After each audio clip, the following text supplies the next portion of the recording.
Okay, there's the hush of expectation. Well, thank you everyone for coming. I just want to express thanks for two intrepid musicians that have entertained us. Thank you guys. Felix and Jagan. So welcome everyone to our first Houston Center event in 2026. It's lovely to see you all here.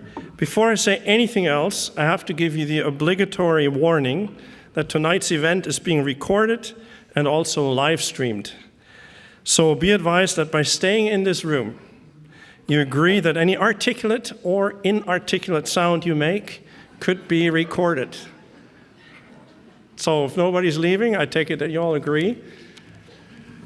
So with this important announcement out of the way, let me welcome you once again to tonight's event. My name is Jens Zimmermann. I'm the director of the Houston Center, a professor of theology here at Regent College. The Houston Center of Humanity and the Common Good is dedicated to foster interdisciplinary conversation about the question of human identity and the kind of society required for human flourishing. And as a Christian institution, I always say that we approach these questions from the central mystery of our faith, namely God's becoming human in Jesus of Nazareth. The greater Christian tradition holds that with God's incarnation in Jesus, the true identity and purpose of human beings has been revealed. For this reason, Christians should be open to dialogue with all those who are interested in and whose expertise might contribute to determining who we are and what we ought to live for. And for this reason, the Houston Center conducts lectures and seminars with experts from different knowledge areas and different worldviews on the topic of philosophical anthropology.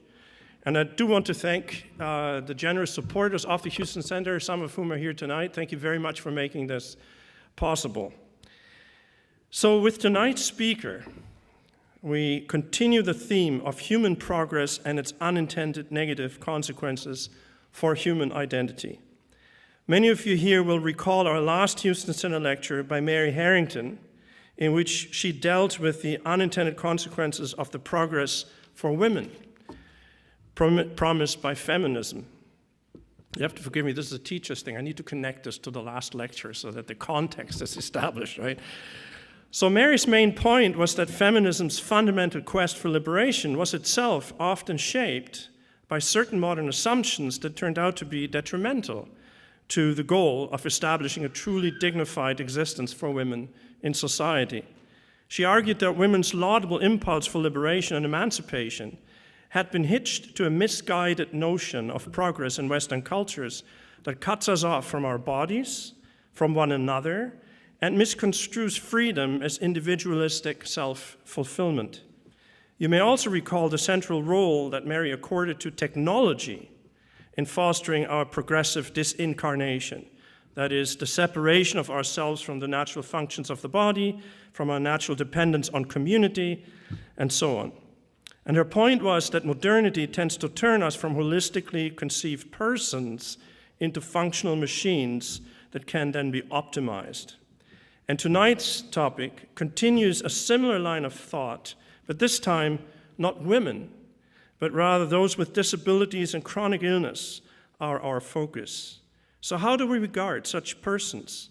Do we consider them fully equal in dignity and worth, or as problems to be fixed? Is our identity measured in terms of functionality or humanity? Are the disabled defective and thus somehow lesser humans? Should we employ gene technology to fix defects and possibly enhance human capability? If human dignity equals functionality or capability, then why not recommend euthanasia or assisted suicide in order to preserve our dignity? When you go on the Government of Canada's official health webpage, you will read there that, I quote, eligibility for MAID for persons suffering solely from a mental illness has been delayed until March 17, 2027. So apparently the Canadian government is still intent on offering medically assisted suicide to the mentally depressed. We may well see the day in this country when a mentally depressed person has the choice of calling a hotline and press 1 for social or psychiatric assistance and 2 for MAID. What kind of anthropological assumptions does our treatment of the disabled and the chronically ill reveal about us, what we think implicitly humanity is? And we are very privileged tonight to have Professor Devan Stahl to reflect on these questions. Dr. Devan Stahl is an associate professor of bioethics and religion at Baylor University, an adjunct associate professor in the Department of Education, Innovation, and Technology at the Baylor College of Medicine. She received her PhD in healthcare ethics from St. Louis University and an MDiv from Vanderbilt University. It's not from Regent, but it's still pretty good. She specialized in theological bioethics, disability ethics, and the visual arts within medicine. Dr. Stahl also volunteers as a clinical ethicist consultant for the supportive and palliative care team at Baylor, Scott and White Hillcrest, and has trained as a hospital chaplain. So given these credentials, it is clear that she will not be listening to a mere theoretician, like she's in the midst of these things. Dr. Stahl is also co-host of a popular podcast, Bioethics for the People, now in its 6th season, and she's written a number of books. I'm just going to mention two. One is Disability's Challenge in Theology, Genes, Eugenics, and the Metaphysics of Modern Medicine by Notre Dame Press. And if you're interested, I interviewed her earlier today on this book, so you can go on our webpage and see it's a wonderful, comprehensive work. And then another more recent book is entitled Bioenhancement, Technology, and the Vulnerable Body, a Theological Engagement by Baylor University Press. So Devan, thank you very much for being here. The idea is that Devan will speak for about 55 minutes.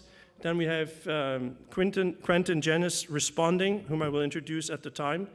And then I suggest we do a short stretch break, and then we'll go back to Q&A, because we have good time for question and answers. I'm sure lots of you might have questions after the talk. So please help me welcome Professor Stahl to the podium.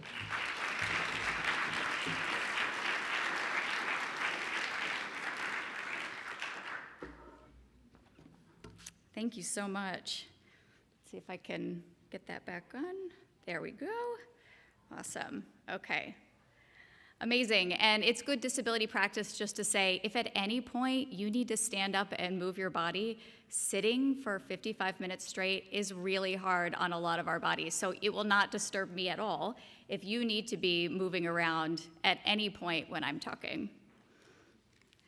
All right, so I'm a good medical presenter, and I want to give you all of my objectives in a second, but just that was a really wonderful introduction, so I don't want to add too much to it, but just to say that a lot of the work that I do is in theology, especially disability theology, but an interesting facet of my work is that I'm on call at the hospital.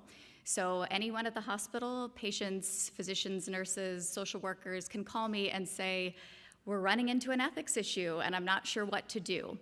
And sometimes I have great answers and sometimes I don't. But it is a privilege to be able to use the work that I do to help people in the hospital. So some of the work that I'm going to talk about today comes out of those experiences working with clinical staff, thinking through, what does it mean to be ethical in this moment? How should we think about proceeding when we're not sure? And they don't let a lot of theologians do that work, so I feel very grateful to do it. And I am a person who is disabled, and I don't always look it, but I have MS. And so sometimes that shows up really clearly, and maybe today it doesn't. But my thinking through what it means to live with chronic illness is really important to what I think about disability as well, and I think you'll see that showing up in my work. All right, so I'm gonna walk you through a little bit of what we'll talk about tonight. So first, I want us to understand medical and religious models of disability. So how is it that our disciplines might frame what disability is? And I think we'll want to consider whether those are the best ways to understand disability or whether there might be better ways to understand disability. I want to connect then these models to past and present understandings. So much of the book that Professor Zimmerman explained to you is about the history of the eugenics movement and how many of our churches participated in eugenics and what we can learn from that. And then I want to reconsider ways that both medicine and theology might better understand and work with people who experience chronic illness and disability. All right, so first, what are we even talking about? One thing that you'll learn in disability studies really quickly is that there is no consensus on what we mean by disability. So before launching into a talk about disability and the ways we might think about disability, I just want to prepare you for a complicated conversation, actually. So you might think about disability, and this image, this one in blue, might come to mind. It's the universal handicap sign of accessibility. It's one you're probably familiar with. You see this in parking spaces and other places, and so we might assume that one way we think about disability is through something like paralysis or needing to use equipment like a wheelchair. That's one way. We might have other paradigmatic cases of disability, so you might think about blindness or deafness as being things that we think of as being disabling, although here we might be confronted by members of the deaf community who say, actually, we're not disabled at all.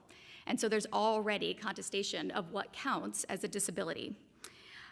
You might also, if you were like me and just Googled, hey, what are the most popular or most common disabilities in Canada? And this is probably too small for you to see, but you might see different sorts of categories here. So pain, flexibility, mental health are also disability-related categories. And so here you're maybe getting a different taxonomy of what counts as a disability. And then we're gonna have legislation in the US and Canada that helps define disability for the sake of civil rights legislation. So these acts tend to define disability as any impairment, physical, mental, or intellectual that hinders one's participation in society.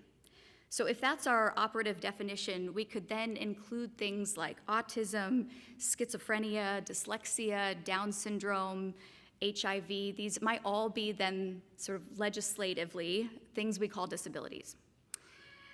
So again, we might want to ask, why do we want to know what counts as a disability?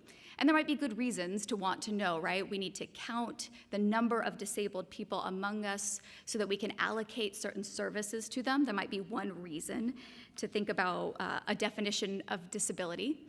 But labeling people as disabled comes with other kinds of social consequences. So some people don't want those kinds of labels.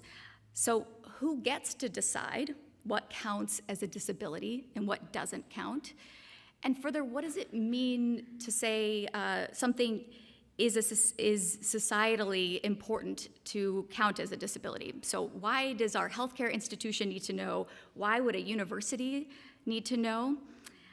Why do we need to understand what disability is at all? Terribly tricky questions, and we've been debating them in disability studies since the 1970s, what counts and what doesn't count, and I'm definitely not going to solve that debate tonight, but I bring it up to just sort of help you to understand how tricky this particular conversation around disability can be. So I would say it's difficult, if not impossible, to perfectly define disability in such a way that everything we think that counts as a disability gets included, and nothing that we don't think is a disability wouldn't get included. So instead of strict definitions, which tend to sort of set up really firm boundaries, disability scholars like to talk about models of disability. So whereas definitions give us concrete sort of boundaries, models help illuminate something important to know about a disability. So there are two predominant models that disability scholars talk about. One is a medical model and one's a religious model. So just by way of helping me to understand my audience, how many of you work or have worked in healthcare? Yeah. And how many of you here work or have worked in theology, church ministry at some level? Yeah, so, ooh, and a lot of overlap, awesome. So for all of us, I wanna say that these two models are the absolute worst ways we could possibly understand disability, according to most disability scholars. So hopefully we'll all feel very uncomfortable together in this space. I'm a theological bioethicist, so I feel very uncomfortable in this space a lot too. So let me help you to understand why maybe a lot of disabled folks don't love these models. All right, so let me begin with the religious model. This is how it's often described. So this is an older way of understanding disability as a spiritual and moral problem. As I'll later show, this understanding, I do think, persists in Christianity. But predominantly, we're going to think disability is a problem, maybe a problem of sin. So someone did something wrong, and now disability exists where it otherwise wouldn't have. So either a disabled person, or maybe a family member, or maybe the first people, like Adam and Eve, sinned. They committed some sort of sin, and God punishes all of us with something like disability. So disabilities, like hurricanes, are part of the tragic degradation of nature.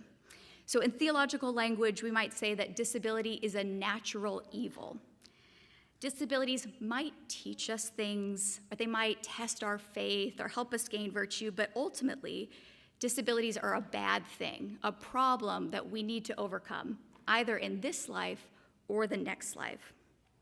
And so the best that we can do is either try to fix people or pray their disabilities away. And I'm sure you've never encountered anything like that, but I have. Maybe that's just a Texas thing, but a lot of praying the disability away. So the medical model, by comparison, is a kind of enlightened response to this older way of thinking about disability. Disabilities are not punishments from God. They are natural deficits within a species.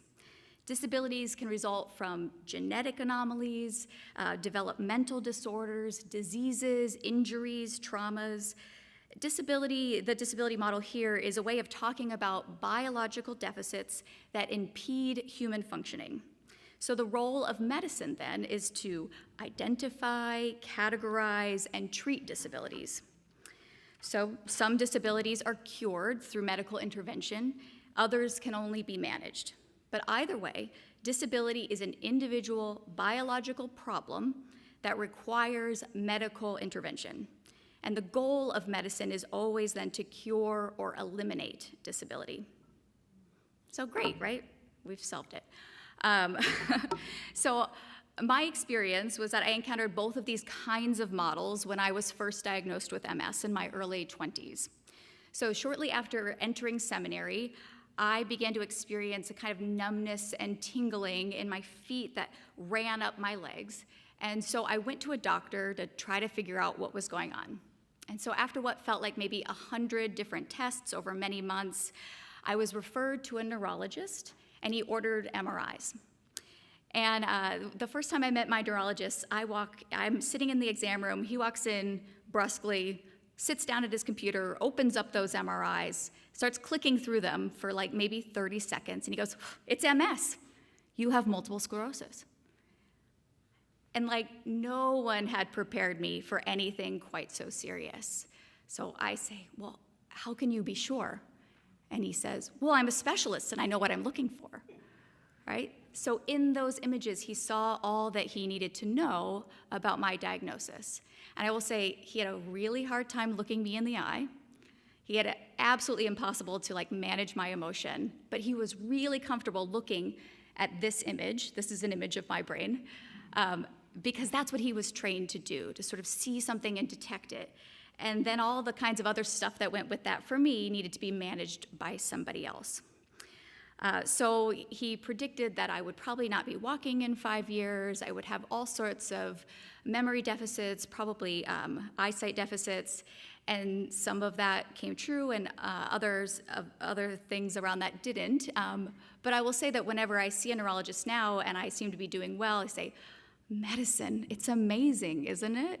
You've done so well because we were able to intervene for you through the medication that you're taking." And that might be true, although it's awfully hard to say. So but I needed something more than maybe just this diagnosis and this medication. It was clear to me that I needed to make meaning out of this experience and the body that then I was going to be living into. So, I was in seminary at the time, and I thought, well, where is the place that you go for meaning, right, in your body? Well, you go to the church. And what I quickly learned was like, people didn't know how to talk about this in church. It was a lot of, I'm very sorry that happened to you. This is very tragic. I hope medicine one day will be able to cure you. So there was a lot of sympathy, but there wasn't a lot of explanation. There wasn't a lot of meaning making happening. And so I went to my seminary professors and I said, this thing has happened. I don't know how to make sense of it. And there wasn't really a lot they could refer me to. 20 years ago, there just weren't a ton of books on disability and theology. And the ones that were out there, they just didn't really know about. So this led me down a path of, this is one of the first books I wrote where my sister, who's a print artist up in Kelowna, started making art out of my MRIs. And so this was a process of meaning making for me, of thinking about my body differently. So whereas this MRI became this kind of visual reminder of my chronic illness that became a kind of scary image of myself, her art sort of helped to resituate that image, to think differently about the body that I was living into.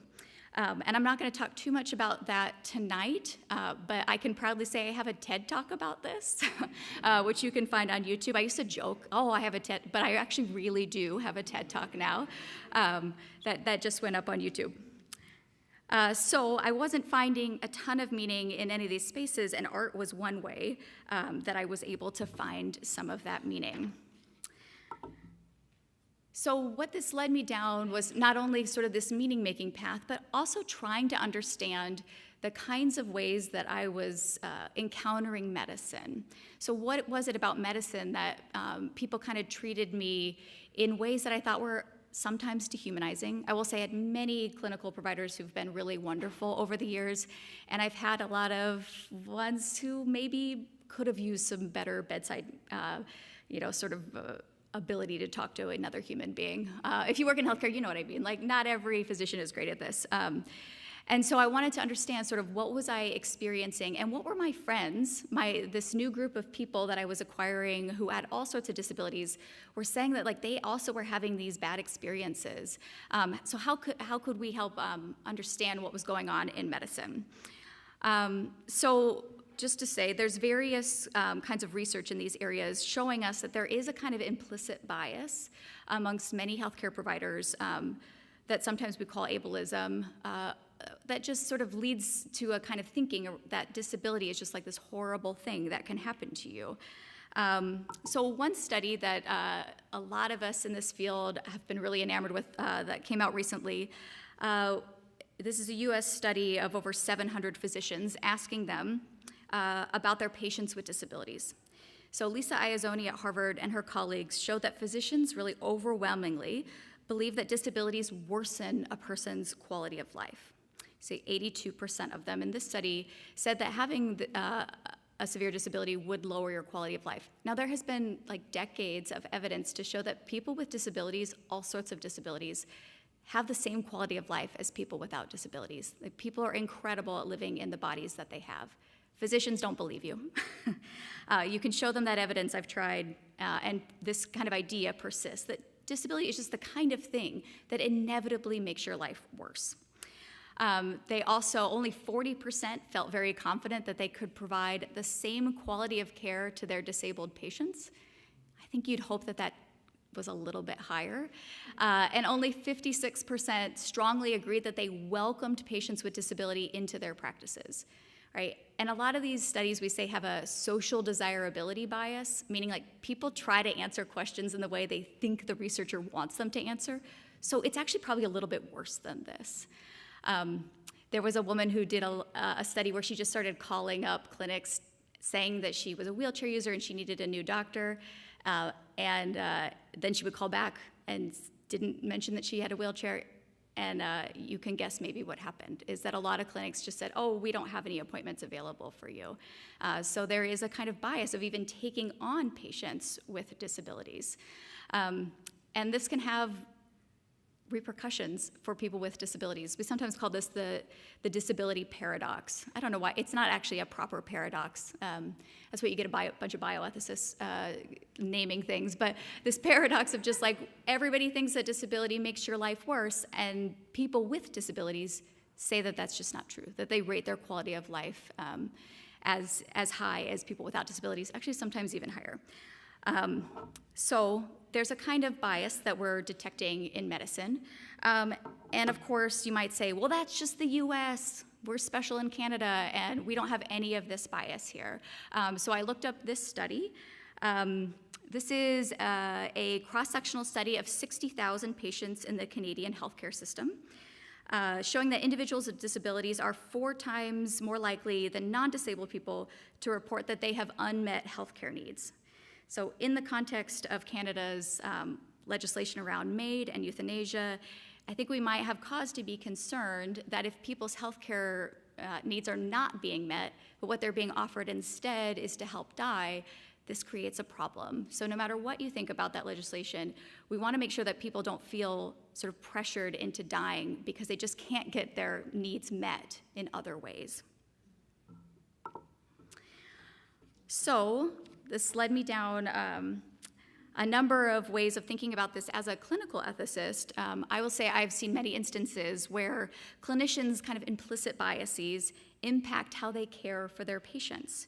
So this is an example that was in Texas, and I don't know if it made national news in our country, but I'm sure you had your own COVID issues in 2021. But there was a man who was disabled and had contracted COVID-19, and his doctor refused to place him on a ventilator because he determined that his quality of life before getting COVID was too low. So he was a quadriplegic and had some communication difficulties. And we know that the physician thought this because he said it directly to the patient's wife, and she recorded all of their conversations. We're a one consent state, so she didn't need his consent to do that. So she has a recording where he says, we're not gonna give him a ventilator, and she says, why? And he said, well, his quality of life is too low. And she says, do you mean because he can't walk or talk? And he said, yep, that's why. And so his sort of perception of this man's quality of life as being too low, regardless of the reason that he was in the hospital, led him to deny him a ventilator. And so this is a case that made some news, and I was able to give some expert testimony on just thinking through, like, what does it mean to prejudge somebody's quality of life, and how can that lead to really, like, lethal consequences for our patients? I was also pretty involved in our crisis standards of care in the US. So it became, so we sort of roll out what's gonna happen if we have more patients in our hospital than we have resources for them, so things like ventilators. And states had a lot of policies already that they had in place, and it became clear very quickly that a lot of these policies had very specific language around disability. So some states just outright said, if you have these kinds of disabilities, you will just not receive intensive care. So if you contract COVID, and some of them were around IQ, if your IQ is below a certain number, you won't be treated. You won't, so this one here I highlighted, if you have, and I can't believe we still use this language, because in the US it's actually not language we're supposed to use anymore, severe or profound mental retardation, dementia, traumatic brain injury. These are conditions for which you would not receive ventilation if you came to the hospital, and those resources were scarce. So these are not conditions that are, would make ventilation for you more difficult or your likelihood of survival lower. They're just simply conditions for which we think you don't deserve to live as much as other kinds of people. So lots of disability rights organizations were able to file suit against the states through a mechanism, and they amazingly all had to be rewritten, which doesn't often happen, but a very sort of speedy response to rewriting legislation, or rewriting these policies so they didn't violate civil rights legislation. I've also been working with a group thinking about organ transplantation, and I was surprised to learn how explicitly discriminatory, at least in the US, we are around solid organ donation and transplantation. So it's still the case in the US that most physicians and transplant programs continue to believe that having an intellectual or developmental disability means that you should not receive a solid organ. Despite the fact that, again, there's really no bearing on the success of a transplant based on having an intellectual disability. But many transplant physicians and organizations have both IQ cutoffs. So if your IQ is below a certain level, you can't receive an organ. Or they take intellectual or developmental disability to be either a relative or absolute contraindication for organ transplant. So if you have an intellectual disability in many parts of the country, you just will not receive an organ, even though your likelihood of achieving like a good outcome for an organ transplant is just as high as anybody else. So just kind of explicit discriminatory kinds of policies. All right, so that's for medicine. But the churches are perfect, and there's nothing to change. No, just kidding. I belong to a denomination that has done a lot to try to think through what it means to be a more accommodating and inclusive church. So we have things like accessibility audits, on-call disability consultants, inclusion toolkits, committees for disability concerns, and yet my denomination, like just about every denomination, has a participation gap. So people with disabilities and their families say that they are as religious, if not sometimes more religious, than non-disabled people, and yet they go to church far less often. Why would that be? Why would we have this kind of participation gap? Well, studies have shown that it's because people are encountering unwelcoming and unaccommodating spaces. So either they are having a hard time getting into the church, so if this is the only way you can get into a church, which is a bunch of stairs, which is a lot of churches, you might physically not be able to get in the door, or once you're inside, you might experience lots of other sort of carpeting situations, lack of accessible bathrooms. There's lots of sort of physical ways that a church can make participation difficult, but it's also the case that many people feel kind of unwelcomed attitudes, that there are theologies or there are ways in which people interact with you where you just don't feel welcomed as a person with a disability. There are some studies with parents of children with intellectual disabilities that say that they are frequently asked to leave churches when their children get disruptive. Right? So if you're a little bit too loud in a church that really likes to be quiet, and I'm a frozen chosen Presbyterian, so like I get it, that can be like too disturbing for the church. And so people are being asked to leave pretty regularly. I hope you don't go to one of those churches, but it's not an uncommon experience. So that kind of barrier to participation means that people aren't going to church as much. And it means that, and for a lot of people, church is like their way of enhancing their quality of life, of being in community. So if you don't have access to that, that's going to diminish your quality of life in all sorts of ways. So I have been working with a group of researchers at Baylor University to better understand these perceptions and barriers that many people are experiencing, particularly theological barriers. I'm a theologian. I'm interested in the kinds of theologies that pastors have that will help us to understand, like, sort of what are they communicating to people with disabilities and their families. So I want to share just a little bit of that research with you now. Okay, so we started with a national pastor survey. This is 308 pastors across the U.S., and I came up with these fun theology questions, or theology statements, just to sort of see, to gauge where people were at.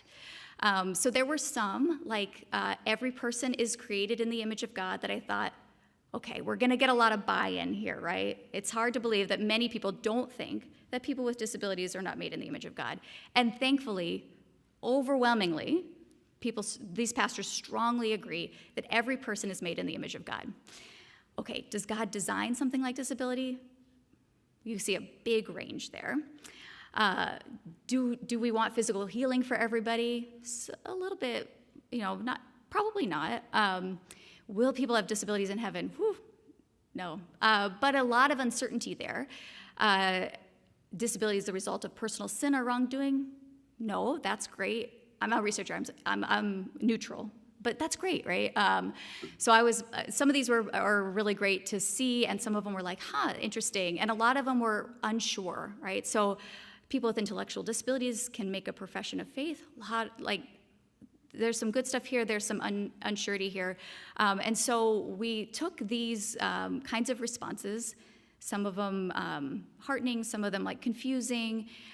I think confusing because there seems to be a subset of pastors who think that disabilities are purposely designed by God but won't exist in heaven. Like, what is the theology that can like help you understand that conundrum? And so we did qualitative interviews with pastors to sort of get them to flesh out these theologies. What do they really think? There's only so much you can learn from a kind of scale like this.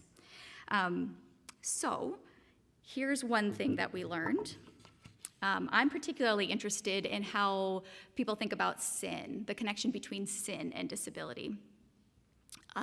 So these were qualitative interviews with 25 pastors in our area from a range of denominations. So instead of quizzing them on theology, I know any pastors love being quizzed on theology. They do not, actually.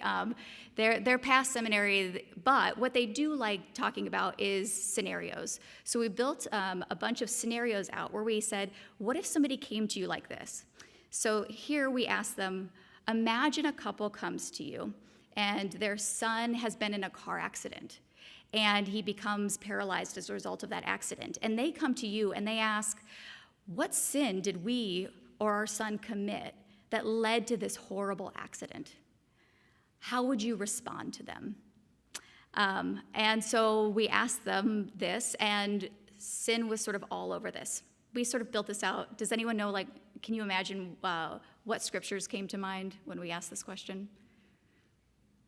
Who sinned? Yeah, John 9. Good, okay. I asked this to a room of psychologists, and everyone's like, what? No, I have no idea. So John 9.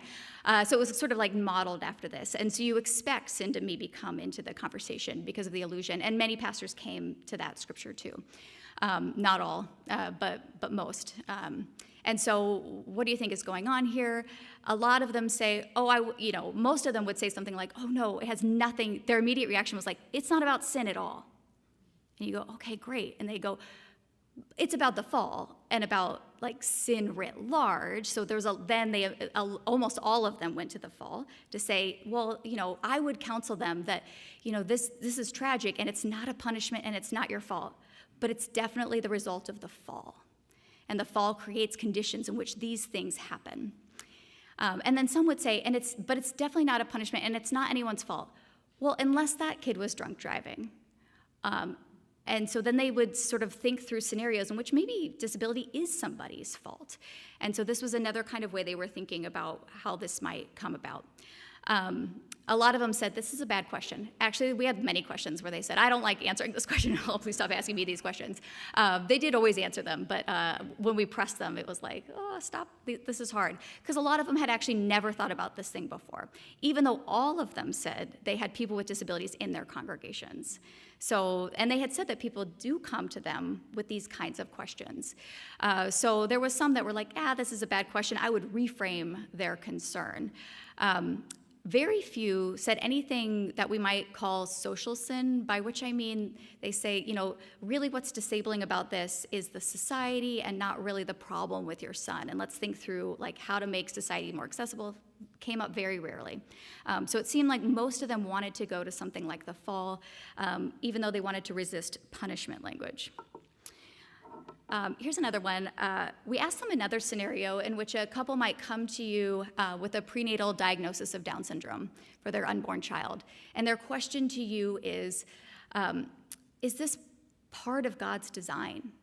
Is this something that God wants for my child, for my family? How would you respond to them? So a lot of them answered no. Again, there was a lot of like, no, again, this is part of the fall. This is part of sort of what happens in a created order where people have messed up. Only a couple of them said, maybe yes, maybe this is what God wants for your family. A lot of them had a kind of interesting, complicated answer of like, God does not design this, but God allows this to happen. So a kind of permission structure. A lot more here were like, I hate this question and I'm not going to answer it. And of course, they didn't say it like that, but they said, I'd try to redirect this question somewhere else because I don't think it's good to dwell in why things happen, only in how we should care for people, which is a very pastoral response. And two said maybe demons. And they said maybe demons. They like entertained the idea that maybe disabilities are caused by demons and then would ultimately say, I'm not so sure. But so we followed up these qualitative interviews, and I had a lot more questions, and I'd be happy to talk to them about them if you're interested. We're coding a lot more of them now. We followed this up with another quantitative survey of 802 pastors, and I just want to show you the difference here. Oh no, it didn't get on there. Sorry. 50% of them thought that disabilities would be caused by demons. So 401 pastors of our 802 pastor survey said that they thought disabilities were caused by demons. Really interesting, right? And this is a huge, it's not perfectly representative, but it has all the major denominations covered, all different sizes of churches. I was surprised by that. And 27% of them thought that disability could be caused by generational sin. So that John 9 passage did not hold up with this larger group of people. So really interesting findings. And if you want to know more about that, you should invite me back because we're just starting to look at that data. Okay, so how did we get to a point where our theology is thinking like this, and that medicine is has this vision of disability that is almost entirely negative? I'll say I was coding the qualitative interviews is man, people have a really hard time thinking anything positive about disability at all. The framings are almost always negative. So how is it that we come to think about disability in this way? So this is what I worked on in my second book. Jens said I could take an extra 2 hours to talk about it. Oh, you laugh, so I won't do that. So I'm going to give you this ridiculously condensed version of it. It was just some of the takeaways. So one of the main ways that I've been using this empirical work is to just try to think through why is it that we think about disability in this particular way. And I think it has something to do with the ways in which modern medicine has evolved, in the ways in which Protestantism in the US and Canada has evolved, and the ways in which those kind of evolutions came together in the eugenics movement. So something is happening in the early 20th century in medicine. So we get, of course, Darwin's theory of natural selection is a rager. People are really excited about it in the early 20th century. And it presses a new kind of science, right? So whereas experimentalism is the way science is being done in the scientific revolution, Darwin's theory presses up against this because you don't have the kind of experiment that you can hold on to. This rubs some people the wrong way. It's this isn't the way to do science. We can't do it historically. We have to have an experiment in front of us. And so there's some that are thinking eventually, I don't know that I buy into this way of doing science. You get a rise of social Darwinism, so a group of intellectuals who start thinking, if this is good for nature, we can harness this and perfect our communities by engineering Darwinism into our communities, which is something that Darwin definitely didn't want to do. But it creates a new kind of public health programming and morality thinking. And what we get here is a kind of rise of eugenics as a legitimate medical science. So there is a revival of Mendelian genetics and inheritance. We didn't quite understand genes in the early 20th century, but we knew that things could be inherited. And we definitely knew that things like poverty were inherited, and things like prostitution were probably inherited, and things like immorality more generally. These are things you pass on to your children, right, just through the normal ways of reproduction. I see a lot of head nodding. You're on board. So the thinking is these kinds of ills of society, we could maybe fix that if we just did some more social engineering. Okay, so what's going on in religion at this time? In the early 20th century, we get this big split in Protestantism between fundamentalists and modernists. So fundamentalists and modernists are starting to sort of divide over ways of reading the Bible. Modernists are excited about historical critical ways of reading. Fundamentalists want to have kind of more literal inerrancy readings. Modernists are sort of excited about cultural and scientific advancements. Fundamentalists are more skeptical of these advancements. And so you're getting this split, and this split eventually becomes a split over Darwinism itself, the theory of natural selection. You get the rise of the conflict myth at this point, where it's saying religion and science have always been opposed, which is news to most Protestants who are what are you talking about? We've always been excited about science. And so this coincides with the social gospel movement. So this is a movement where we're thinking we can use religion to sort of better society. This is our Christian obligation. If there is ills with society, Christian ethics can fix it. And so liberal Protestants, so the modernists, are like, hey, we want to improve society. We're excited about science. Eugenics is a great way to do this. So we can be on board with the eugenics movement because it fulfills all the things that we're trying to do. And we had stopped doing metaphysics, and I can talk about this in a second, but we stopped being critical about the ways that we might think about people differently, and not just problems or blights on our society. So we get things like eugenics sermon contests. So most mainline Protestants were like really jazzed about eugenics, and they wanted to literally preach it from their pulpits. And if you go to the Cold Harbor website, you can like look up all the winning eugenics sermons. This one's a banger. So Jesus plainly taught that there are individuals who differ widely in their innate capacities, and there are 1 talent and 2 talent and 5 talent men, and that capacity, self-fulfillment, will come in realizing the inherent endowment. Enter, therefore, eugenics. This advancing science proposes capacity, self-fulfillment for the individual by giving him a better physical chance, better mental faculties, better moral endowments. And if we used as much intelligence in human mating as we do in breeding horses and cows, we would surely breed out some of those ills as well as breed in some of the excellencies now inhering our flesh. Shall we humans not realize what God is trying to do for us and how he suggests that we participate with him in conscious evolution? Should not the church, following the lead of Jesus, who preached capacity self-fulfillment for the individual, be mightily interested in any program that would aid children to be physically well-born? And is it but a step from anatomical structure to physiology to mental faculties and moral endowments? It's good, right? I didn't put on my preacher voice, but this was a winning sermon. So we also get backing of sterilization programs. Churches start issuing eugenics marriage licenses, so ensuring that you're like the right kinds of people to get married. They're hosting race betterment conferences, and they're holding fitter family contests. It's like beauty pageants for your whole family. If you have a beautiful, fit enough family, you might win an award at your church. So pretty fun. But eugenics is over, right? Like we got over that. The Germans took our programming and did some really awful stuff with it. And so after World War II, we just stopped doing eugenics and everything got really great. But I'm a little worried that we might have some of that eugenic kind of mindset that lingers in some of our science and some of our religion. Some of my colleagues call this velvet eugenics because it's like smooth and goes down like a little bit easier.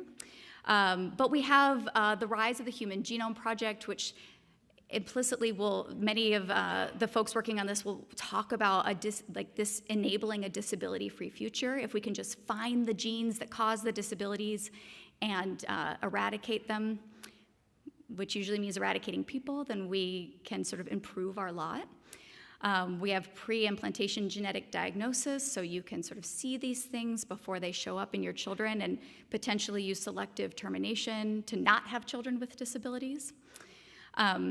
We have a relative silence from a lot of mainline churches that participated in eugenics. In my research, I could only find 2 denominations that ever apologized for participating in eugenics. And so like fun bonus question in Q&A if you want to ask which ones. It's maybe not the ones you'd expect. I think we still don't do enough work as Christian denominations to think about like metaphysics, by which I mean like what does it mean to be? What does it mean to be a person? Like, who are we for? What are we for? And science can't answer that question for us. I think theology has the tools to ask and answer those kinds of questions, and we maybe don't do that enough. Because if we think that something like genetic engineering is going to make us better, we have to have an idea of what the good even is. Like, what does it mean to be a good human being? What is the normal human being, such that we would say that disability detracts from that in any way? We still have this assumption that disability is this kind of bad thing that can happen to us. But why do we think that if we don't have a firm idea of what the good thing we're supposed to be living up to is? So one way that we might think about what it means to be a good human is to think about Jesus. It's the Sunday school answer, right? Like, how we should think better about metaphysics? And you go, Jesus, because that's always the right answer. But in this case, I do think it's the right answer. And Quentin told me it's okay to talk about the hypostatic union a lot for another hour. But one way we might think about, like, so what does it mean to be a good person? We might think about, what did God intend for humans in creation? But I think the best place to start is maybe who is this like perfect human being that we're supposed to be living up to? And that's Jesus, right? So the incarnation is God incarnate, fully human, fully divine, if we're Chalcedonian about it. And we are supposed to learn about our human nature through the nature of Christ. And I think one thing we might think is that if Christ is this takes on our nature. This is something we say in theology of like what Christ didn't assume doesn't get saved. So Christ had to take on our full human nature and be human for us. And so if Christ can take up that nature and not be sinning, then our natures are not sinful. Our natures in and of themselves are good. And if Christ can suffer and be vulnerable, be finite, which we know he was, then those things are not things that are despised by God. Those are things that are taken up by God. So what it means to be human is to be a vulnerable, finite kind of person who is susceptible to being hurt in this life. And that may cause suffering as it did for Christ. It may not. But we are all kinds of dependent, vulnerable things. And Christ shows us that by being born a helpless child, by living a life, by being crucified, and then being resurrected into a body that continues to bear the wounds of his crucifixion. And what are we to make of that perfect body that Christ comes to us with, where we know Christ by those wounds? So there's something about this life that sort of gets taken up into Christ, that the vulnerabilities are not erased over, but somehow constitutive of who we are, even in our most perfect form. And so I think that looking toward the incarnation might be one way in which we say, what does it mean to be a good human being? This is one way that we might do that theologically. So I'm going to stop there and hopefully leave you with all sorts of questions about how to play that out. But I want to turn it over to the physician who will tell us really what we should be thinking about all this. Thank you.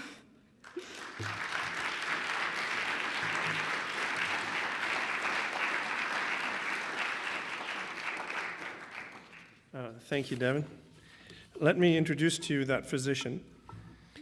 So Quentin Genuis, Dr. Quentin Genuis, is an emergency physician and ethicist at St. Paul's Hospital in Vancouver. I think about Quentin. He's such a powerhouse. He's such a small, humble guy. But he does these amazing things. He's an emergency physician. He's a physician ethicist for Providence Healthcare, and he's a sessional faculty here at Regent College and professional resident at Regent College in Vancouver, where he teaches on topics including medical ethics and addiction.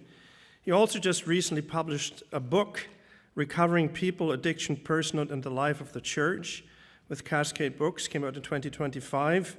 And if you're interested in Quentin's work, you're invited to his book launch, which I believe is next week, Tuesday, February 10th at 7 p.m. in this very room. You don't even have to make a choice. You just come back here.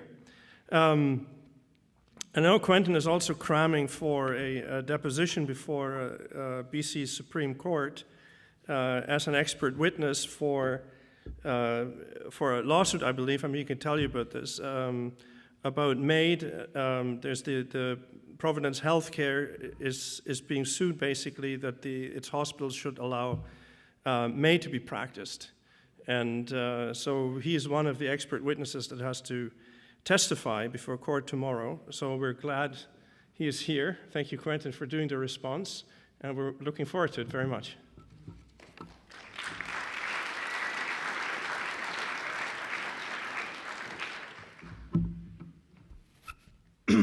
Thanks, Jens, and thanks Devan, I was fondly reminiscing while I was listening to you speak. I did my own master's degree in theology at St. Andrews about 10 years ago now, which makes me feel very old. I know many of you are Regent students in this room and watching online who are yourselves in the midst of studying theology. And when I was at St. Andrews, I attended events like this voraciously. I was very excited about attending them, particularly if there was a visiting eminent expert as well as a response. And I'll tell you that if you had asked me why I attended said events, I would have said something that hopefully sounded nice about wanting to learn more about God and Christian theology. But if you would have interrogated my motivations a little bit more closely, the first reason that I liked attending said events was as a impoverished master's student, I was interested in the free food that was often offered. And being in St. Andrews, there was quite often whiskey on the table as well. But secondly, myself and my students at that time, we really liked the prospect of a talk with a response because we really hoped to see experts quarrel. And we were quite interested, even when we couldn't quite figure out what they were disagreeing about, in the prospect of seeing some smart-appearing people get heated over some esoteric point that they thought everything else hung upon. If these are some of your motivations for being here this evening, I hope you have not been disappointed on the food score, which I think was quite good during the session, but I'm sorry to report you may be disappointed on the quarrel score. I have nothing too quarrelsome to say with respect to the talk this evening. Primarily, I'm just really grateful for the opportunity to learn from you and discuss these really important points together. I do have two themes I wanted to reflect on just as questions and maybe as ways we can move into the Q&A to think together, seeing as we both have sort of a medical side of ourselves and also a theological side. I thought I would divide those themes first into a medical question and then a more theological or doctrinal question. One of the things I really appreciated and found powerful about your talk was your willingness to incorporate your own experience. And so I'm grateful for the vulnerability. I'm disappointed to hear of the conduct of the neurologist who told you had that diagnosis of MS. I'm deeply disappointed to hear of a physician who is comfortable looking at a computer but was uncomfortable looking at a person. I'm disappointed to hear of a physician who could easily parlay in medical, technical language, but could offer nothing in the form of empathy or human connection, could offer no pathways to connect a medical diagnosis with systems of meaning or purpose. I say I am disappointed, but I am further saddened to say I'm not surprised. I'm not in the least surprised. And often people who aren't physicians want to be a little bit deferent. Sometimes you pull your punches in criticizing physicians. I feel as a physician, I can say confidently that we are often the worst at this.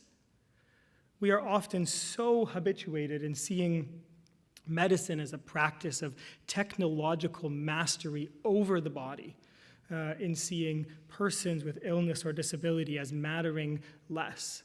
Medical students are so often educated, yes, paying lip service to the idea of whole person care, but speaking of the body primarily or exclusively through the metaphor as a machine, and seeing disability or illness primarily or only as a failure of the working of the machine, that therefore cannot be a vehicle through which people might learn or experience the good life or demonstrate the beautiful things in life, but only a defect that ought to be corrected or controlled using medical technology. And this way of speaking about persons and bodies that is so common in medical environments is not, of course, neutral. It is deeply harmful to suffering persons. And I'm familiar as well with some other research that, similar to what you said in your slide, but where researchers looked at persons who had disabilities or chronic illness, and they asked them to rate their quality of life, they asked family members to rate their quality of life, and they asked physicians to rate those same persons' quality of life. And physicians consistently rate the quality of life of persons substantially lower than they or people who love them rate their quality of life. I think there's several reasons why physicians fall into this. One thing I was thinking about today as I was preparing for this response is that the single most important relationship in my formation as a physician was my friendship with a young man who remains my friend, whose name is Brandon Bosma. And Brandon has trisomy 18, which, for those of you who don't know, produces a syndrome that's similar in some ways to Down syndrome. But that's not the first thing that I would want to tell you about Brandon. I would want to tell you that Brandon likes martial arts, and he's got a funny sense of humor, and he likes being outside in his home, sort of near Edmonton in Alberta. And I had the honor, when I was a young man, of meeting Brandon in the context of being a leader at a church youth group. And I experienced that it was actually easy meeting Brandon in a situation like that, to move past the obvious ways in which he and I were different in some ways, towards the many ways that he and I are similar. And we formed a relationship that continues of friendship and kinship. And Brandon, with trisomy 18, is a person from whom I can and should learn and have learned much. And it continues to be a powerful, formative relationship in the way I approach all my patients. To know that part of who Brandon is having trisomy 18. And that in his whole particularity, he is a neighbor equal in dignity and value to all of us, created, bearing the image of God, from whom all of us can learn. But I've been sobered in inhabiting medical spaces for some time now to realize that almost none of my colleagues have had similar opportunities. And this isn't to criticize them as individuals, but almost none of them have been proximate to persons very different from themselves, persons who have disabilities, in such a way that can open their eyes to the beauty and the dignity and the value and all the beautiful, unique attributes of those persons. The ways that through their specific diagnoses, through frailty or dependence or chronic medical issues, they can uniquely display human virtues and the image of God.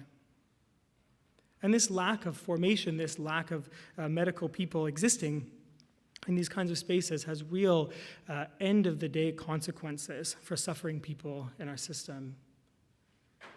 I do think the stakes in Canada are quite high, especially with the conversations around what we call medical assistance in dying. There was just an article published this month, or last month now, by Isabel Grant, who's a professor at UBC, professor of law, making a compelling argument that Track 2 MAID is inherently discriminatory towards persons with disabilities.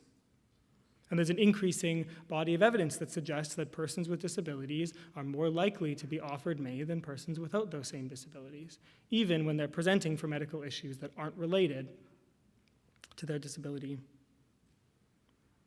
I have a former patient who died from MAID a year or so ago, and he was a gentleman who was diagnosed with MS and complex neurological disease in his 30s. Previously, he had no medical diagnoses, and all of a sudden, he found himself no longer able to work and in St. Paul's emergency department all the time for chronic pain that was difficult to control. And I tried to spend some time to get to know this man. I learned something of his goals, the things that he wanted to come from his life, all the particularities. He wanted to write a book about his dad, who had been a fighter pilot in the war. But my friend, he saw many different physicians, and I read a note from his chronic pain specialist that said, "I've made so-and-so aware that the next step in his care pathway is made." Medical people often are tempted to look at other lives and say that person's life is of no benefit to them, without really taking the time to listen to the person, the things that matter to them, their goals. I'm very sorry to say that one Friday at work last year, I received an email from this man who had been my patient telling me that his medical team had got together and in what he framed as a compassionate intervention told him they felt that MAID was the right choice for him. The stakes are incredibly high in how we think and how the medical system views persons with disabilities. Now, having painted that very pessimistic picture, my question is, how can we grow towards doing better? So I'm involved in medical education. I'm part of running one of the emergency medicine residency programs for University of British Columbia. I know you teach medical students a lot, and I don't want to just be an alarmist. I want to be someone who soberly sees these realities as they are and then tries to, as cheerfully as possible, go about doing something about it, of trying to produce counterformation in medical spaces that will enable physicians and nurses and related professionals to recognize the beauty and the dignity and the equal value of persons with disabilities. So having said all of these things, my question that I think about and talk to my wife about all the time is, how can we tell the truth about where things are, but then also what are the things we should be doing to improve this situation. My second question is a theological question, and you've pointed to it in your talk, but I'd love it if you could maybe offer us some handholds in how to think further down that line. And that has to do with how we as Christians think about the resurrection body. I've wrestled with this a lot with thinking about my friend Brandon. If he didn't have trisomy 18, he wouldn't be Brandon. And if resurrection life is in a sense meaningfully continuous in our embodiedness, with our bodies, with our lives now, to say that he would be resurrected without trisomy 18 would say to be he was resurrected as someone else. And as someone who loves him, I feel moral rebellion against that idea. We find in the New Testament, as you mentioned, the beautiful image that the resurrected Christ has scars on his hands, that even these markers of our frailty, our suffering, can be glorified, and in the resurrection body do not persist in causing suffering, but can be testaments of the power of God to save. We also see, like I was thinking today in Matthew 11, when John's disciples come to Jesus and they ask, are you the Messiah? He gives them this list of evidence. He says, the blind see, the lame walk, the deaf hear. We see these things that we would often narrate in the language of disability being overcome as a key testament to the kind of thing that happens when God's kingdom comes. And I struggle to hold all of that together when thinking about individual persons, when thinking about my friend Brandon or my many patients who have significant disability. So that's my second, I'm sure very easy and uncomplicated question I'd love to think about together, is how we can think about this mystery of the reality of resurrection in light of the insights that you've described. So at the end of my prepared remarks, I don't know if you want to break now or... Yeah, I'll do that. Thank you, that's great. Thank you very much for these questions. So 2 questions. The first one, how can the medical establishment do better? And the second one, disability and the resurrection. We'll do a sequel. Let this hang for now. 5-minute break. Move around a bit, and maybe don't leave the room if you have to go to the washroom. 5 minutes, and we'll come back. And then I'll get Devan to respond to these questions, clear that all up for us. And then we'll get into the discussion. So see you in 5.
I mean, yeah.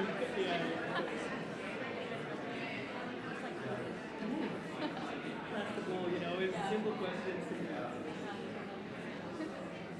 I joke, that's why we're like in my non-medical world, I just like ask these questions that just you never find resolution to and spend your whole life turning over. Whereas at least you're learning medicine, that aspect of my life. Got me and I started chatting with those it's nice to have some positive reasons.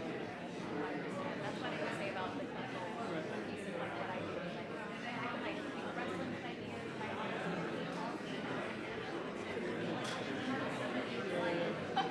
And it must be so enriching for you, thinking for having. Yeah, when I was in med school, I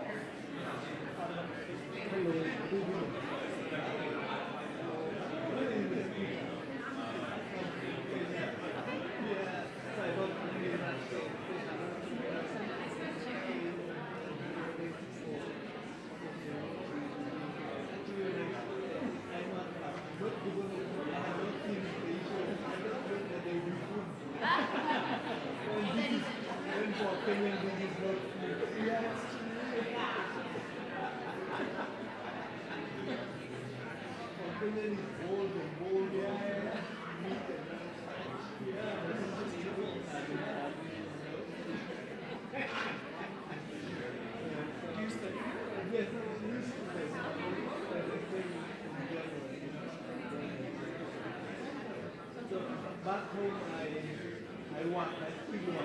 I work with the for 7 years.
Okay, ladies and gentlemen, if we could reassemble, please.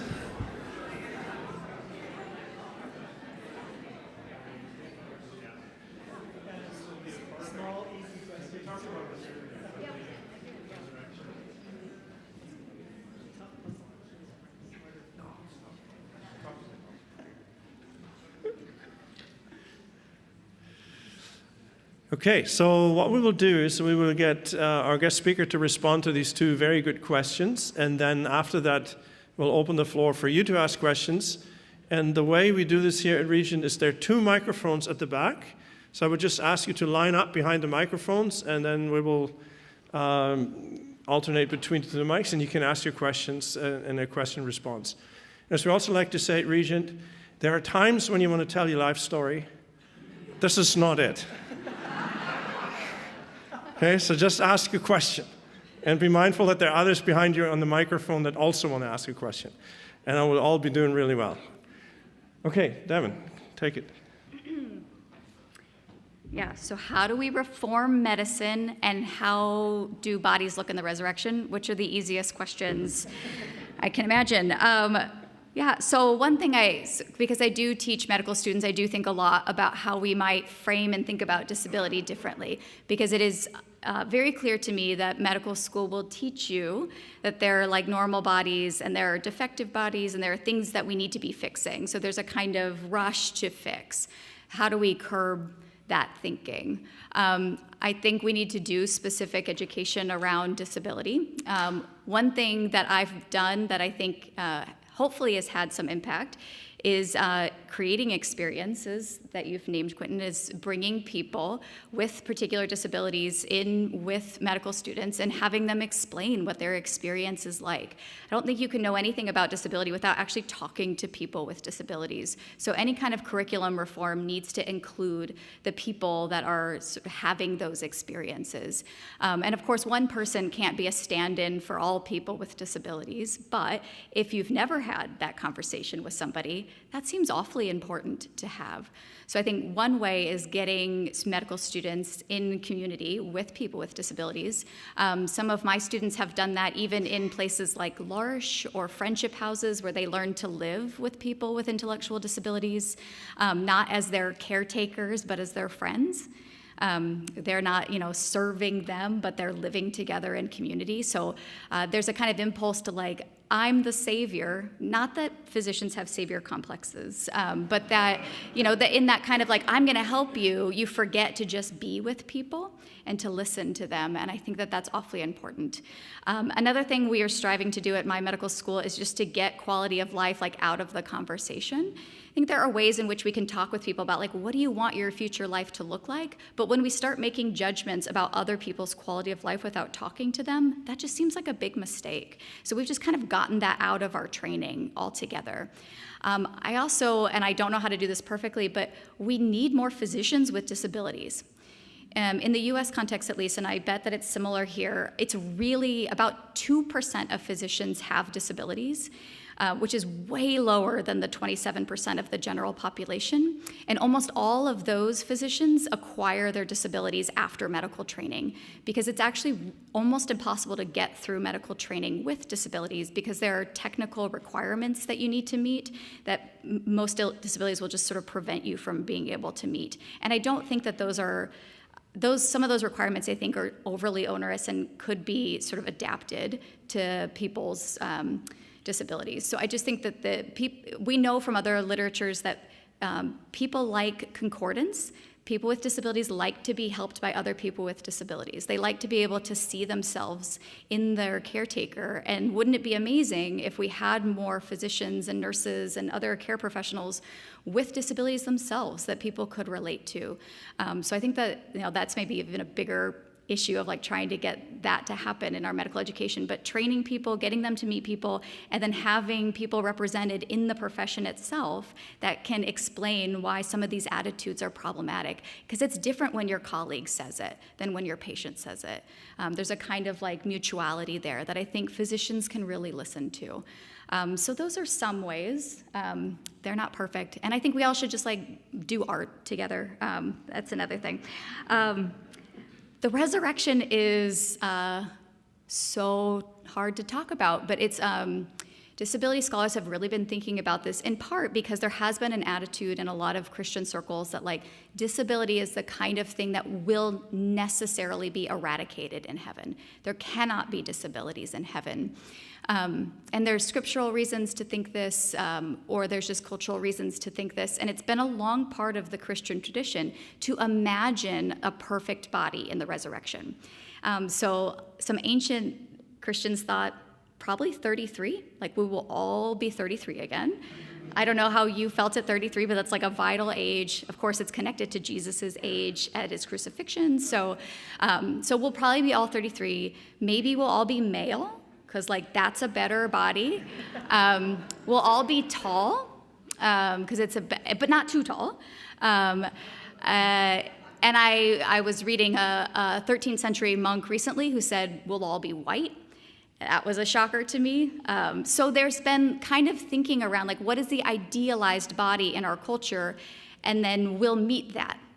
And I think that when we read sort of like, you laugh now, thinking about perfect bodies being white 33-year-old men, but I bet we all have an idealized version of a perfect body that is probably idolatrous. And we should be very careful about thinking what that body is. So if your first reaction when I say maybe there will be disabilities in heaven is to be like, absolutely not. So my follow-up is, well, why not? What is your thinking around disability that is such a horrible thing that could not possibly exist in heaven? And so I don't know. I hate to disappoint you, whether there will be disabilities in the eschaton, but I want us to interrogate our feelings of absolutely not. Where does that come from? Does it come from a kind of idealized version of who we ought to be, a kind of perfection that maybe isn't so much about Jesus's body, but about our own visions of what we want bodies to be like? So let's interrogate that kind of no. And I do think that there are people with certain disabilities that are so constitutive of their identities, like the ones that Quint was saying, that what would it mean for my child or my friend to suddenly not have that? Could they still be themselves? I don't know. So what we know about the resurrected body is it's somehow continuous and somehow radically transformed. We get a little glimpse of that with Jesus, but we really can't say. It's all very speculative. But I think in our speculations, it might emerge some of our own biases. So I think it's worth asking the question, because it might cause some of us to reflect a little bit differently about the ways we think about the resurrection. So I will maybe leave it there, and I welcome your questions. Thank you.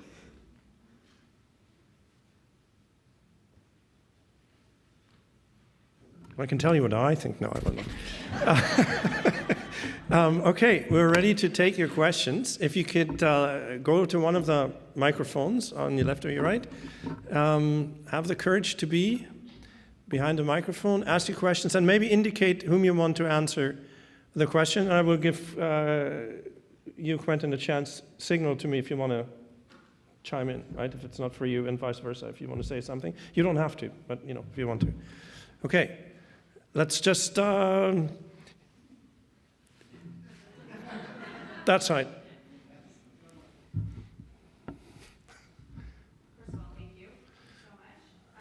I don't think, is the mic on? I can't. Oh, no. No, it is, yeah. A little intimidating to go first. I have appreciated so much of what you've said. As we wrestle particularly with this question, I think, Quentin, you very aptly named that one of the things we do see in Jesus' life is a healing ministry. And yet at the same time, our medical system falls into very much a machine model of there's a machine that has certain parts that should work certain ways, and if they don't, the machine is defunct. How do we hold the humanity of a whole person and not wanting to dehumanize someone in their limitations with some very real goods like mercy and compassion. You spoke earlier of the idea that we have to name what is the good. I think the word that's swirling in my mind as we ask some of these questions is pain. Is there a meaningful or helpful distinction between disability and chronic illness or chronic pain that could speak into this? Or how else would you hope to frame some of the distinctions between not needing to fix limitations that people experience because of our own biases or fears, with the very real goods of healing, of wholeness, of alleviating pain and suffering? How do we strike those things in balance? That should work, yeah. Is it working? Thanks for that question. Yeah, so I think I am very appreciative of medicine for my own condition, and I know lots of people with disabilities who really rely on medicine for all the things that you're naming. Is that I don't want my disabilities to be worse than they are. When I experience pain, I want pain relief, and I think that that's part of my human flourishing is tamping those things down so that other things can come to the fore. So I think that there are certain kinds of conditions that can, I think the goods of life are loving God and loving our neighbor. And there are certain conditions that make that very difficult. And so when those things impede my ability to love my neighbor, to love myself, and to love God, that's when I might need medical intervention. And so how do we parse that? I think it's in conversation with people. I'm surprised how many times I have conversations with physicians who are asking me about, how do I know when to do this or this? And I say, well, have you asked the person? And they say, well, no, not yet. So I think people have incredible insight into their own needs that sometimes gets neglected when we don't ask. And of course, there are some people who won't be able to tell us. And so we'll have to make judgments. And that's when hopefully we can rely on caregivers and others who know them intimately and know when they need intervention and not. And I wish we lived in a world where that was always the case, or that caretakers were always good and loving. That's not always the case, and so I think sometimes we have to do the best that we can. I don't think pain is probably the kind of thing that we want persisting into the afterlife, and so I feel fairly comfortable with that one, although I think pain is incredibly complicated and socially mitigated and probably way more complicated than we understand at this point. So there are ways that even pain gets caught up in our understandings that I think we should be attentive to. And I did want to say, I think the Bible's really complicated on this, and I have a great book for you. My book recommendation is Disability and the Way of Jesus by Bethany McKinney Fox, who goes through all of the healing narratives from Jesus in the Gospels and talks through how it might be a mistake to, on one level, read them as if we are physicians, as if Jesus were just a physician giving cures, that's kind of imposing a modern medical, like biomedical way of understanding what he's doing. And there might be different ways of understanding in the context of the first century how people would have understood healing. And there seems to be a strong motif in many of these narratives of social integration. Disabilities literally set you outside of the wall of the community, and being healed brings you back in. That's not true of every one of those healing miracle stories, but it's true of a lot of them. And so thinking about the context of those stories and the other ways that healing can be worked out besides just physical cure. And I do think there are also some of those narratives that get overlooked where people aren't cured and they are still integrated through a Jesus blessing. So I think maybe those stories are more complicated if we let go of our modern biomedical lens and try to see them in their own context. But of course, I'm a modernist who thinks that historical critical methods are important. So, but that's one way of thinking through some of those narratives differently. But thanks for your question. Do you want to add anything to that?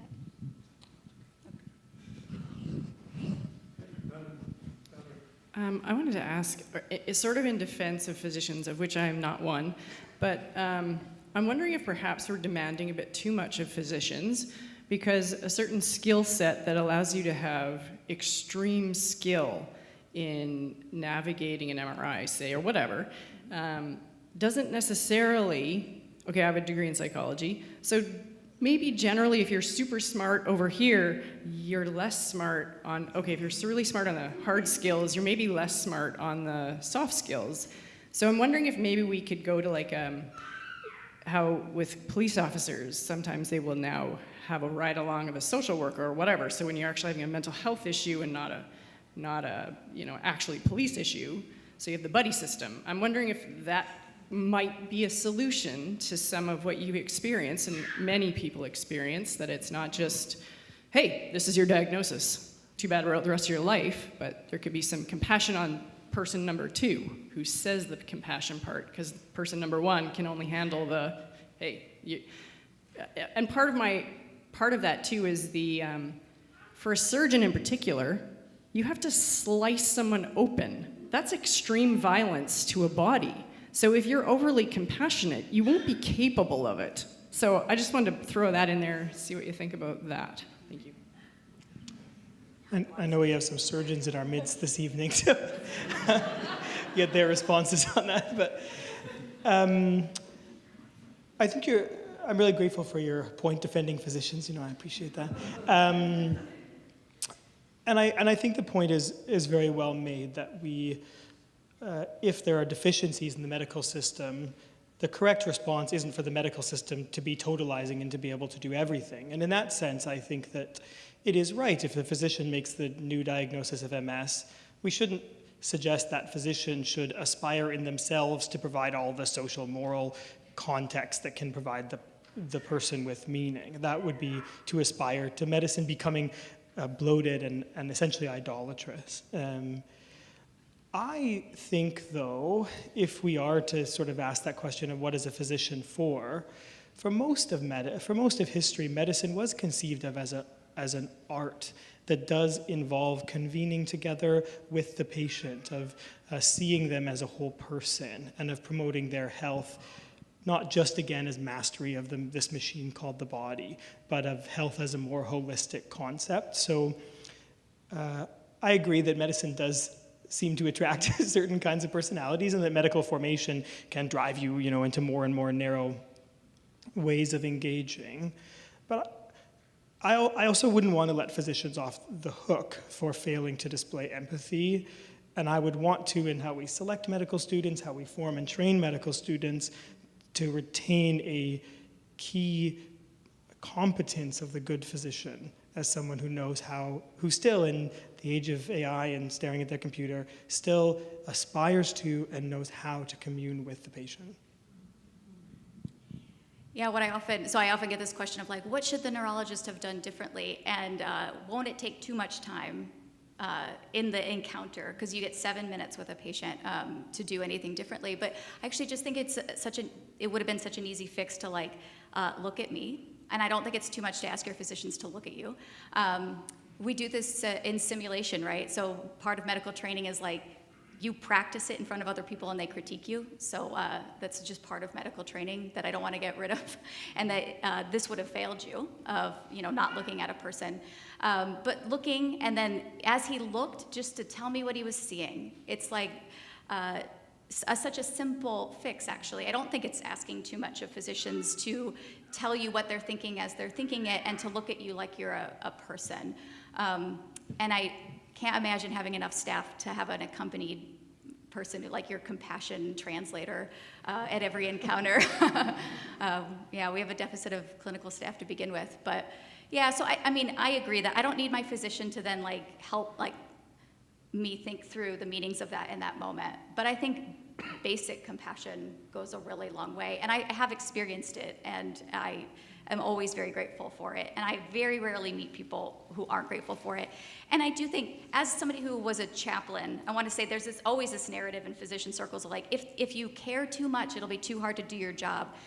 That's bogus. You need to learn how to be compassionate and care appropriately. You cannot get enmeshed in your patient's life. That's a problem. But man, I heard some terrible things as a chaplain, and it was very important for me to stick with people and find compassion with them.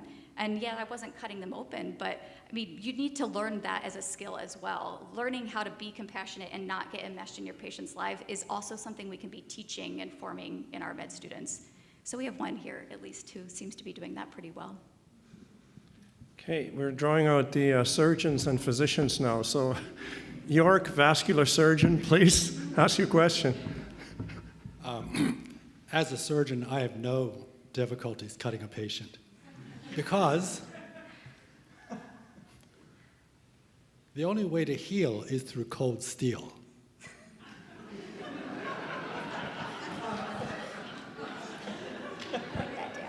I think this conversation is very, very good. In fact, I actually had a lot of this as a medical student, which really went right over my head. You learn a lot about this in being a doctor as you get older, because as you get older, you acquire diseases and become a patient. And once you become a patient, then you will understand what a patient is going through. I agree that more emphasis in the education of physicians should include these types of conversations. But the reality is, medical school is 4 years. Nobody is going to increase the training of medical school. The knowledge of medicine over the last 100 years is like this, and it continues to expand. My question is this: if you want to put this in to the medical school curriculum, what are you going to take out? Here's the great thing about disability. It affects people at every stage of their life, in every demographic, at any point. So you don't need to add something, I think, into the medical curriculum. This is people's experience, and highlighting that this is some of our patients' experience can go right along with the rest of medical training. I actually think it might be a mistake to think of like, okay, now we're going to do a special unit on our disabled patients because they have special and different needs than everybody else. I think instead, a better way to think about this would be like 27% of the population has a disability. You're going to have lots of disabled patients and all these stages. So let's think about that as you're training. So let's think about how this works out, and that these kinds of simulated patients, some of them will have disabilities, and how do you deal with that? So I think that might be one way of thinking about it. This is not an add-on, but part of what your patient population will look like. And so how do we build that into the curriculum that we already have, that this is a profile that you'll be seeing? I don't know about when you were in med school, but one thing our med schools do is like, you do have these these kind of patients that you follow, that we give backgrounds to and we give names to, and you think about throughout the curriculum. One of those patients could have a disability too, and that's just another way of thinking about the population that you're going to be serving. Yeah, it's a really challenging question. I wrestle with this all the time in like running an emergency medicine residency training program, where we recently had someone come to us and offer to run a half-day workshop on palliative care in the emergency department. And we thought this was a great idea, and we put it to our residents, and they said, we don't know how to put in chest tubes yet, so like we have to have the basic kind of core mechanical competencies.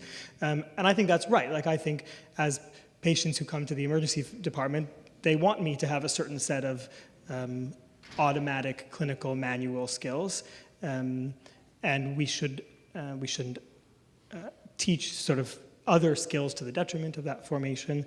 I agree with what Devan said, that it's more about integrating these kinds of conversations in everything we do.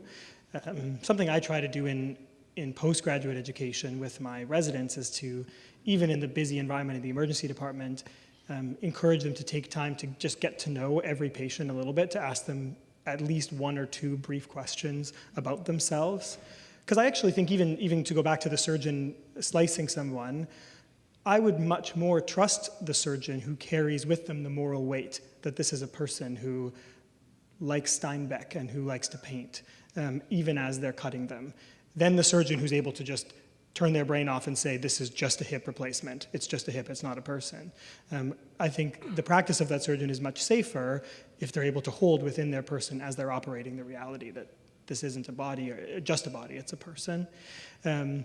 So I, even in a very high-paced, high-pressured emergency department, try to train junior physicians who, again, just add that little bit of time to every encounter that allows them to recognize, to develop cognitive habits within themselves, to say this isn't just that vasculopath or that cellulitis case, but this is the person.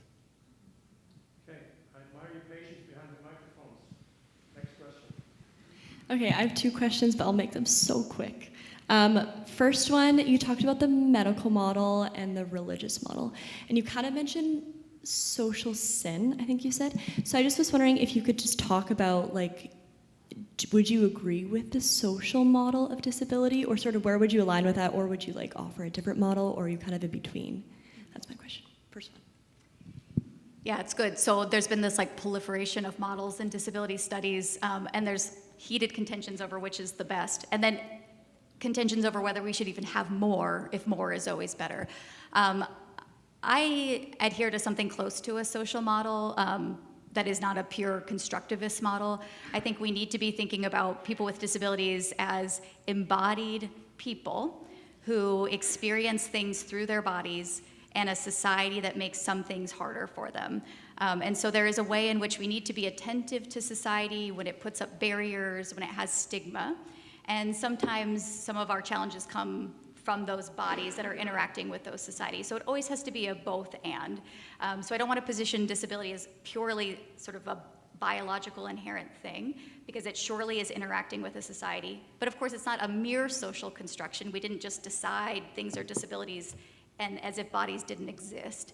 So I think some sort of interactional model. I'm partial to Alison Kafer's political relational model.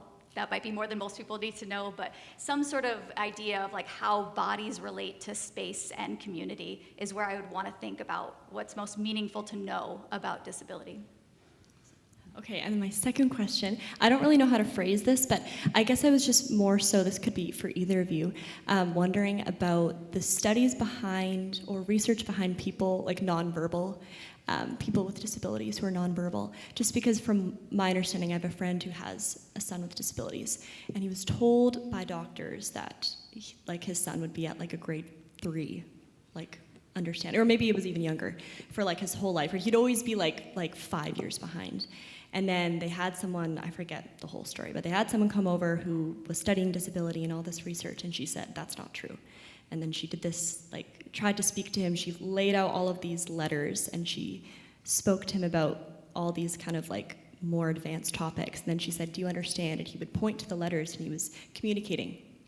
And so my question is, like, is that true? Like, is there actually that much of a gap of research for people who are nonverbal? And do you think that there's going to be more research in that area?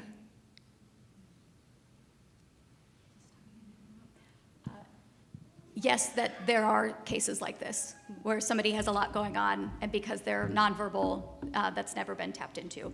I will say there's a lot of controversy around like holding people's hands and moving across boards, but yes, there does seem to be a lot of nonverbal folks who have a lot to say, and we're only now figuring out how to give them access to those words. So it's a topic that needs a lot more research to say anything more about, but it does seem to be the case. Yeah. Okay, one more question from the UBC medical faculty. Yeah, I'm from the Division of Neurology at UBC. I'm a professor. My mother also had multiple sclerosis, so I'm very familiar with the disease. I'm very disappointed. Well, first of all, I want to thank you very much for your presentations. They were very stimulatory for me.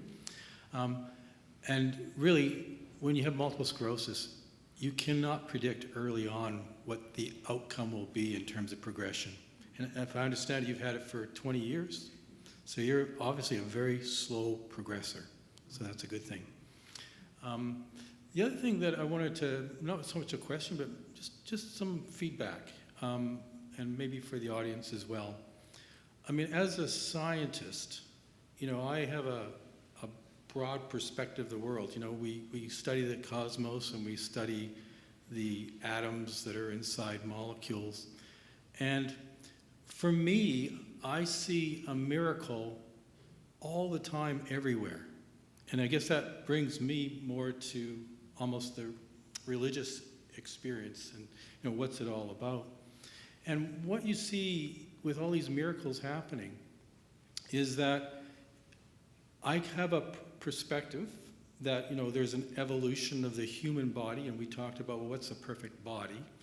And I never really thought of it that way. I thought of it more as a soul as opposed to a physical entity. But the physical entity that we have, we can see in the evolution, because I'm an evolutionary biologist as well, that many of the things that separate us from other animals would be a defect in those animals. So for example, the ability to speak is because we have a change in our larynx that we can't eat and breathe at the same time. Our brains are bigger because the muscles or cells have a muscle protein that allows us to still, have a bite, a very poor bite relative to our other relative similar species, but we have a bigger brain. And so what you're seeing is there's always a little bit of a so-called disadvantage that actually turns out to have an advantage in a different context. And so our evolution as a species is probably driven by that in part. But the other is that with the brain itself, as it develops, if you have deficits in certain areas, usually other areas develop as well. I mean, even if you have a handicap during your life, like Beethoven wrote some of the most beautiful music when he's deaf. And we see this also in creativity. And this is going to be a bigger problem as time goes on, because we have about 1 in 30 children now that are being born with autism, which makes it difficult for them to cope in the environment that our society currently is. We have an aging population that is accumulating more disease. And again, this needs to be accommodated. So these issues that you're raising are becoming increasingly important in even the broader society. So thank you for talking about that. Okay, thanks for the comment, Stephen. Next question. A couple quick questions. First one is, what were those 2 denominations that had said something about Can you get eugenics? closer to the mic? I can barely hear you. What were the 2 denominations that said something about their involvement with eugenics? Yeah, so it was the United Methodist Church and the UCC, which is the one that blows my mind, because they didn't exist as a denomination when eugenics was happening, but they felt like their grandparent denominations did, and so they wanted to go back and apologize for their roots, even though they didn't exist yet. Very interesting. Main question is there a better way of thinking about judging disability than self-reported quality of life? I ask because my brother was born with amniotic band syndrome and scoliosis, so he's missing parts or lots of his fingers, toes, lots of other physical issues. But happily married, 3 kids, successful farmer, has a very high self-reported quality of life. But I still think he would say that there is something missing, that he looks forward to the new creation to have that. I hear this actually quite a bit, and so I wouldn't want to be some sort of apologist for we all keep our disabilities in heaven and that'll be great. I actually don't, that will not be great for many, many people. And so I want to sort of hear that from people. And again, I don't want it, maybe I don't want it to be, we all just get exactly what we want. I mean, that seems like a weird theology too. And instead thinking, right, I think that's what I was told when I was a kid. It's I don't know if you want that, God will give it to you in the eschaton, like a buffet. That sounds fun. So I don't know. So I guess I would first I don't know. But I think that somehow we will all be flourishing in those spiritual bodies in a magnificent way. And I don't know if that means that somehow disability looks different or is eradicated or gets transformed in such a way that it no longer feels like a deficit but feels like wholeness. I don't know, but that's what I hope for. I think that we all long for that kind of transformed body that makes us feel homed and whole. And so that's what I hope for us all, regardless of exactly what that looks like.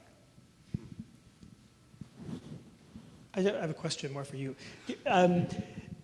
Your question furthers my intuition that the language of quality of life, we would probably be better if we could just eradicate it from almost every conversation. Yeah, I had that question too. How do you measure it?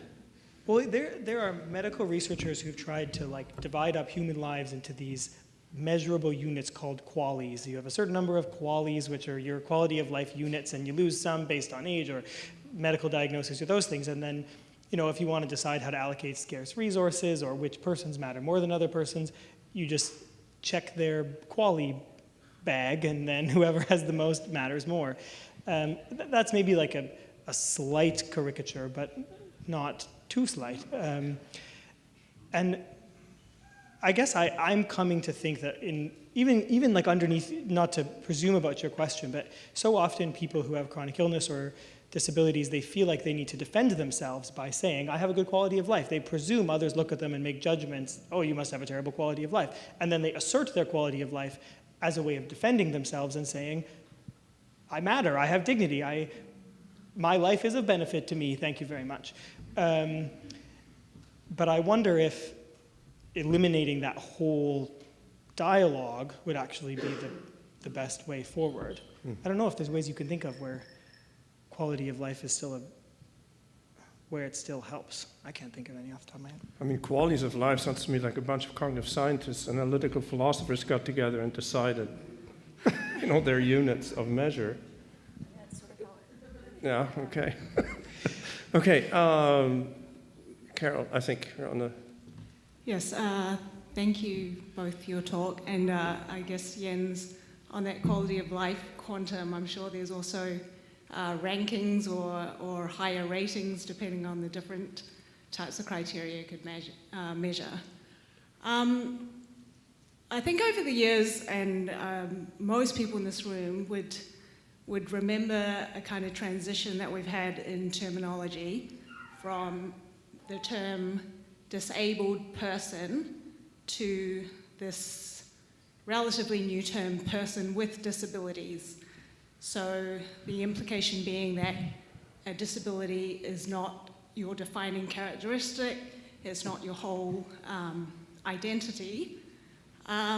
So how would you reconcile this new term, person with disability, in this kind of spiritual framework of the whole person, if you want to recognize the maybe benefits or other quality of life factors that you can still have with living with that disability?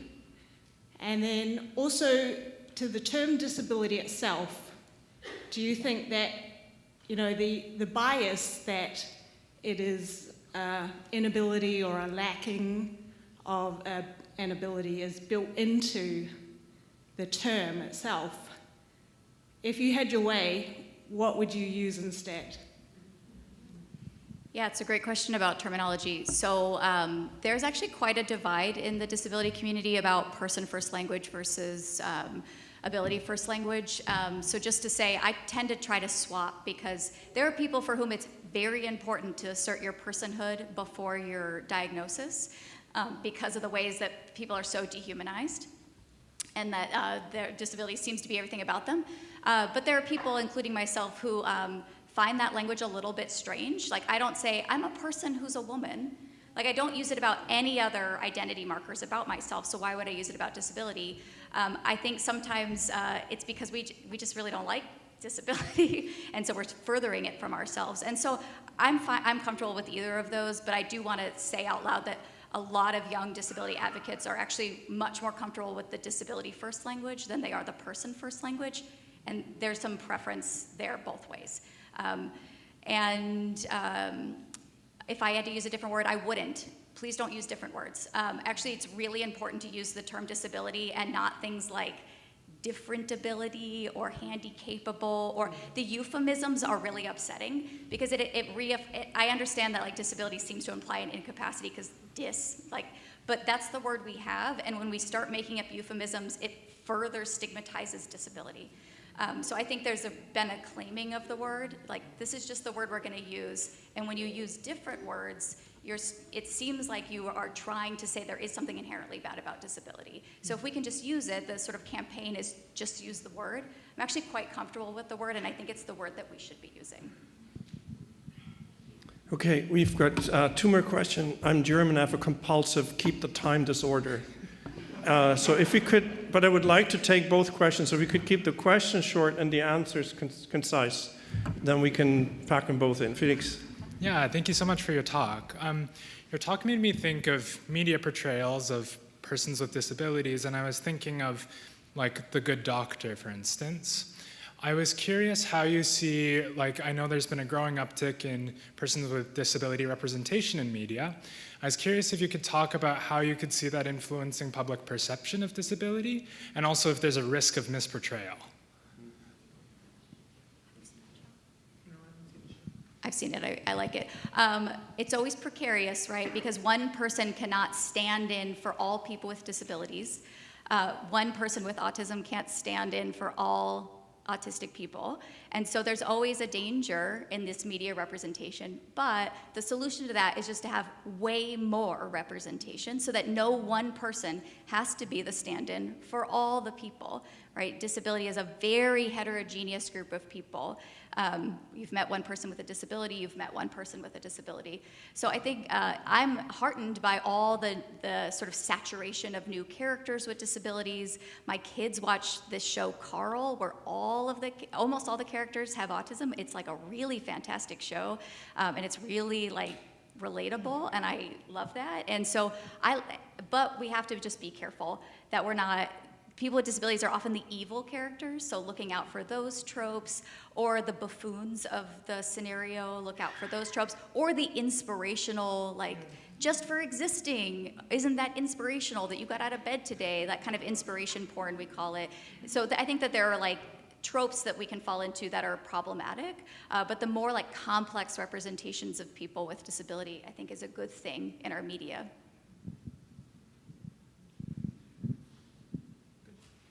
Last question, please. Thanks for the talk. It was really interesting. I'm an orthopedic surgery resident, for context. I was just wondering, do you have any follow-up on the medical students that have gone to residency, and if it's actually made a difference, like meeting with them when they're at Baylor and then going on to different residencies with their cohort? I don't get to follow my medical students typically that far because they typically place somewhere else. So I don't have a great story for that, but maybe you do. Yeah, I haven't been in the medical education game that long because I haven't been a doctor that long. But in absence of an individual story, I'm grateful to work at a center, St. Paul's, where we train residents and then we hire a lot of them. So it has been really rewarding to train residents who've been my residents for a period of time and then try while I have them under my thumb to instill certain values into them and then to see the way that shapes their practice. As you might know, St. Paul's, we have a particular relationship with the Downtown East Side, so a lot of people with severe addictions, a lot of mental health, and a lot of people who have acquired disabilities because of all of those pieces of the puzzle. And on most days, I have a lot of colleagues that do really well at asking people their names, at looking them in the eye, at beginning with open-ended questions like, how can I help you, how can I care for you, as opposed to the really narrow, closed, you have MS, bye-bye. That is, yeah, that is not what anyone wants. So, yeah, so I think that there's, lest we paint too pessimistic a picture, as long as human persons are involved, and there's always hope, because we're people who have a nature that was given to us by God, and that loves the good. And so I think, yeah, your work in caring for your patients and mentoring people who are junior to you will bear fruit, much of which you will not see, but will be good. But in 10 years, please contact us and tell us how this lecture in particular shaped the way that you think about it. Okay, well, thank you very much, both of you. Thanks for a brilliant talk. Thank you for your response. Thank you all for a great discussion. I can tell you we have the building till 9 o'clock. At 9 o'clock, our overworked and underpaid maintenance person would like to lock the building, and so we should leave by 9, but I believe the coffee or whatever is still out there. No? Okay, gone. But if you still want to mingle, you can do that, and I just keep looking at our webpage. Our next talk, we continue the theme of this a little bit with Angela Franks on bodily identity, how the body gets configured, both philosophically, theologically, sociologically, historically, and so on. It'll be really, really interesting. And thank you all for coming. Thank you for your patience and for a good discussion. And have a safe trip home.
love to do that.